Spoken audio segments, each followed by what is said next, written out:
Hi guys, how are you doing today? My name is Kidneyjay. The J stands for jerk because my kidneys are a pair of jerks. And this is a rare Foodie Beauty video from me because she talks about insulin, she talks about being bedbound, and we're going to get into all of that. Before I do get started, please bolus the like button, maybe put a little insulin on that subscribe button.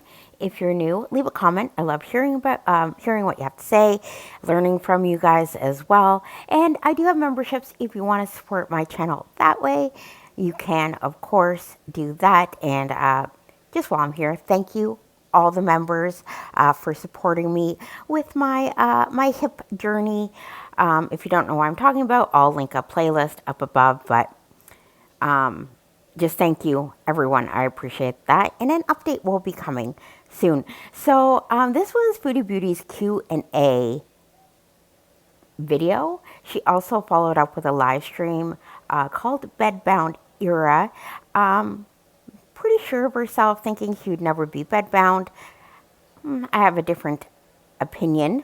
And she was very insolent in this, very rude, very snap-backish, but she actually answered questions in this Q&A, which is surprising, because usually, not reactors, people like ALR and Foodie Beauty will sort of handpick what they want to answer to make themselves look better. So let's get into that. First, we're going to start with the what she thinks about being bedbound.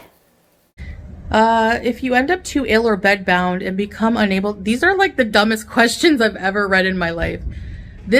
I know why I'm annoyed is because I know where this comes from, because reaction channels will sit there on panels for 2 hours talking about contriving these stupid theories.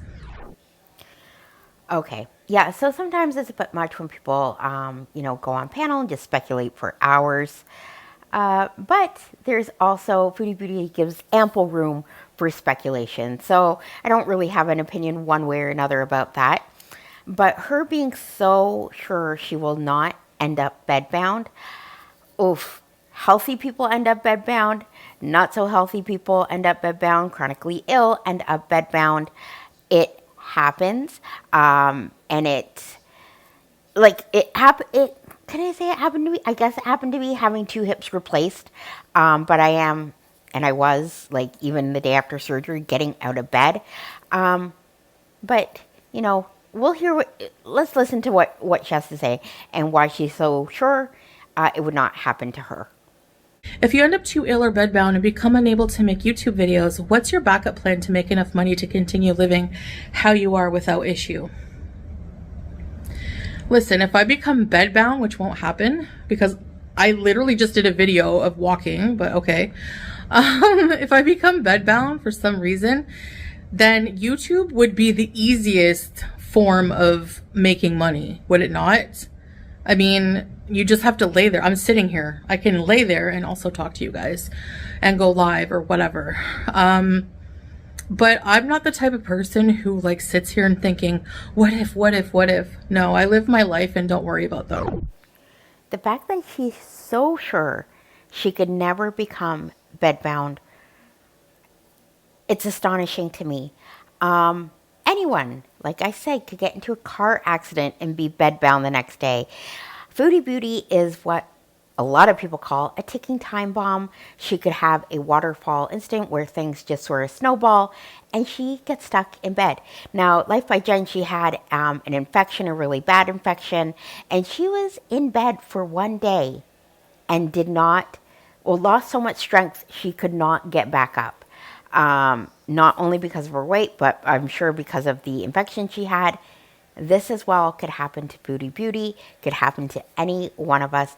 So to say, like, I would never become bedbound, it's mind-blowing to me.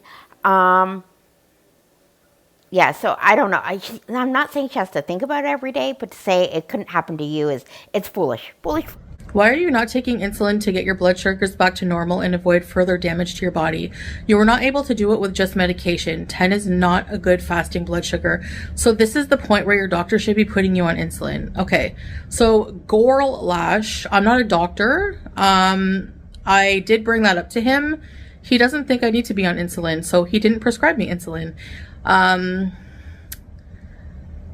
Actually 10 for now. It hasn't been that long I've been on medication, and it went from 23 to 10, so that is pretty good right now.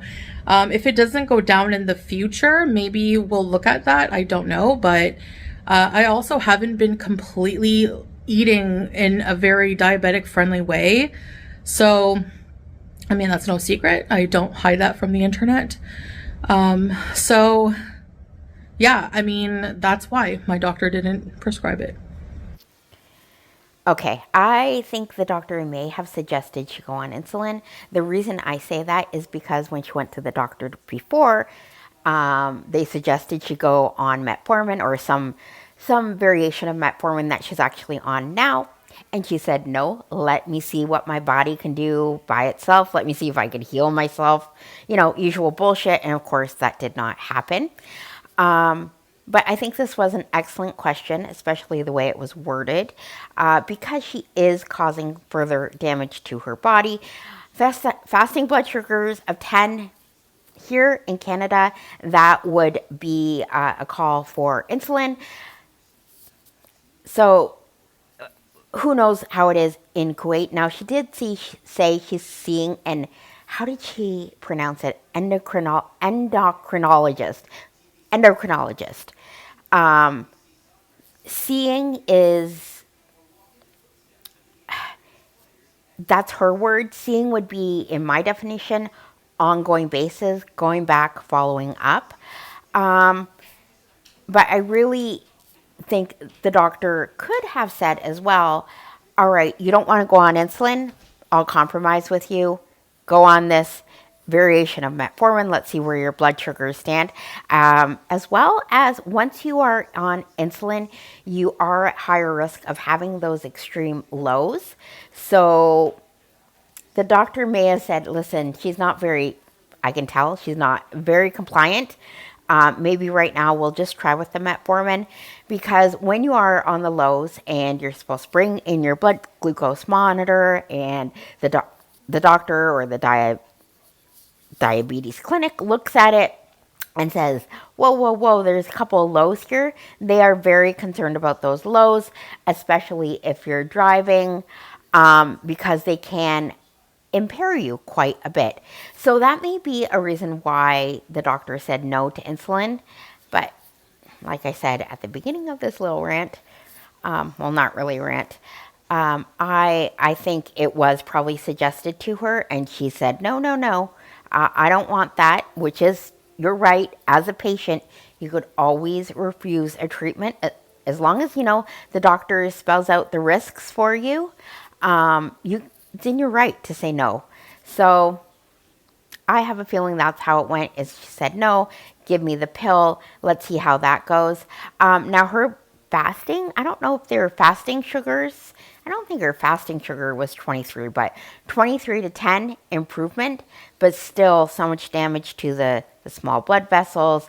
Like I said, all the time, high blood sugars, like little tiny shards of glass, going wherever your blood goes and sort of ripping up those blood vessels to, you know, the eyes, the kidneys, the lower limbs, blood vessels to the heart, everything.